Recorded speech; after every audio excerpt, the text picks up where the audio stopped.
One of the things that really hurt Apple was after I left, John Sculley got a very serious disease. And that disease, I've seen other people get it too. It's the disease of thinking that a really great idea is 90% of the work.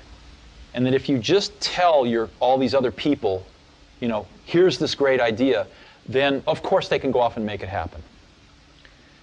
And the problem with that is that there's just a tremendous amount of craftsmanship in between a great idea and a great product.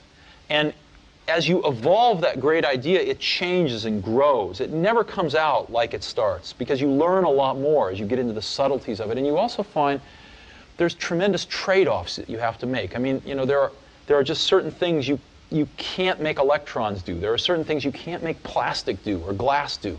And as you get into, or factories do, or robots do. And as you get into all these things, designing a product is keeping 5,000 things in your brain, these concepts, and fitting them all together in kind of continuing to push to fit them together in new and different ways to get what you want. And every day you discover something new that is a new problem or a new opportunity to fit these things together a little differently. And it's that process that is the magic.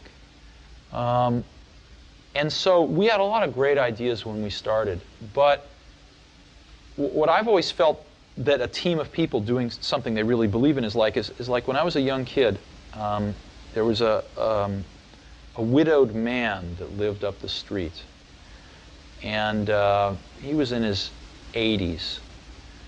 He's a little scary looking, and I got to know him a little bit. I think he might have paid me to mow his lawn or something.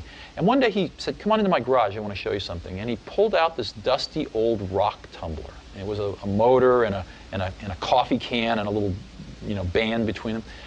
And he said, "Come on with me." We went out to the back and we got just some rocks, some regular old ugly rocks. And we put them in the can with a little bit of liquid and a little bit of grit powder.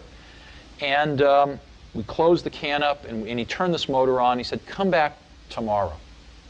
And his can was making a racket as the stones went around. And I came back the next day, and we opened the can, and we took out these amazingly beautiful polished rocks. The same common stones that had gone in through rubbing against each other like this, creating a little bit of friction, creating a little bit of noise, had come out these beautiful polished rocks. And that's always been, in my mind, my metaphor for a team working really hard on something they're passionate about, is that it's through the team, through that group of incredibly talented people, bumping up against each other, having arguments, having fights sometimes, making some noise, and working together, they polish each other. And they polish the ideas, and what comes out are these really beautiful stones.